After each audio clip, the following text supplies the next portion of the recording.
By the age of 20, I knew exactly what I needed to accomplish in life to be happy. My list was quite small and quite easy. Find a guy, get married, have a house, a car, a career in healthcare, have a baby. Life does go as we have planned, right? In the summer of 2013, I actually did accomplish all of these things. Summer of 2013, the nurse placed a beautiful baby into my arms and said, "Congratulations." I looked at her, I smiled. You would have thought I was the happiest person on the earth that day. I had just accomplished all my goals. But the reality was, deep down, I was broken. I was hurting on the inside. I did get married, but my marriage was toxic. And I thought this little boy was going to save it. But as I held my son in my arms, I realized how flawed that thinking was. I felt I had failed as a mom even before I started my journey of motherhood with him. The months that followed, I lived in bitterness, resentment, anger against myself. Until one day, I was nursing my little one, and he looks at me, and he gives me the most beautiful smile I have ever seen. A toothless smile. But that toothless smile, not only was it cute, but it was so powerful, it pierced right through my heart, stirred up my soul. And I thought in that moment, what am I doing? How long have I been living the life of a victim? No more, I said. No more are my external circumstances going to dictate my inner happiness. That day, I made a promise to my little one. I'm going to live a life victorious no matter what comes my way. And I'm going to do that for my son. That day also marked the beginning of my healing journey. Fast forward to 2018. I was in a place where I felt I could give back now. I was an occupational therapist, and I thought, why not create a journal with all the tools I had learned as part of my healing journey? So one night, I decided to do that. I opened up my laptop. I sat down to create this journal when all of a sudden, I feel a download. I had never experienced this before. All I knew was I had to open a new Microsoft Word document and start typing away. So I did that. I started typing, I paused. I looked at the words. Tears started flowing down my cheek. These were the words I wished I had heard from my parents, from my spouse, from society. The words said, "You are enough." I continued typing, a transformational journey into finding your inner happiness and peace. I continued typing away, and that day, I received the entire skeleton of my book. Now, this book also had a 7-step program called Miracle that I had to go on. So the following year, as I'm completing the last chapter of the book, E in Miracle stands for extinguish your pain and move into your purpose. So as I'm starting to type this chapter out, another download. 200 million lives impacted and healed. And a little quiet voice, you will be starting a company called Rewiring Minds. I shut down the laptop and started laughing. I was an immigrant woman with an accent. I didn't want to be seen or heard. I believed in camouflaging with my surroundings. So I was sure God had the wrong person for this job. So the next day, I sat in meditation. Meditation had become part of my lifestyle by now. But there was something different about this time. This time, when I closed my eyes, I started to see a vision. In the vision, I see a huge boulder. And behind the boulder, there's a little girl. She's trembling. She's scared. And I see a few feet away, there's a giant beast waiting to devour this little girl if she comes out of a hiding place. But I see something else. I see a divine being. Imagine love taking a form.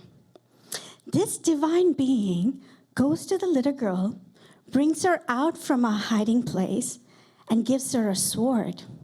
Not any sword, a sword of light. Says to the little girl, only you can defeat the beast, and I will be by your side. The little girl, trembling, takes the sword, goes towards the beast. She just lifts the sword, and all of a sudden, I realize I'm with that little girl. I feel her little hands. I'm holding that sword as well, along with her. And we lift the sword together, and as we lift the sword, I see who this beast truly is. I see the ugliness of the beast. It was none other than all my fears. Fear of rejection, fear of abandonment, fear of failure, fear of judgment, fear I wasn't enough. And I realized how long I've been hiding behind that boulder, not wanting to be seen or heard because I thought I wasn't good enough. I thought I wasn't worthy enough. I said to myself, no more. No more. And I took that sword along with that little girl, pierced the beast. And the moment I pierced the beast, I felt like love just filled my entire body. All the spaces of darkness, all those fears just got infused with a feeling of love. I came out of that meditation. A few weeks later, I actually pivoted. I resigned my job, had no idea what I was doing. There was no list of things now. I resigned my title as an OT. I found a publisher for the book, and I started Rewiring Minds. Now, what I didn't know was that day wouldn't be the first time or wouldn't be the last time I would see the divine being and the little child. I saw them again. This time when I sat in meditation, I could hear my brain shouting out, no, not this again. What is it going to be this time? But I refused to open my eyes, but now I knew to trust. So I closed my eyes. I started to see this vision. And in this vision, I saw a little boy. He was in an underground cave, and he was chained to this cave. And he had chains on his feet as well. And there was the little girl crying. I'm not going to leave you. You're my best friend. Come with me. It's better there. Go away, said the boy. I like it here, and we are no longer friends. The little girl starts crying in that underground cave. And once again, the divine being comes to the little girl, takes her hand, says to her, this boy is not your responsibility anymore. I will take care of him.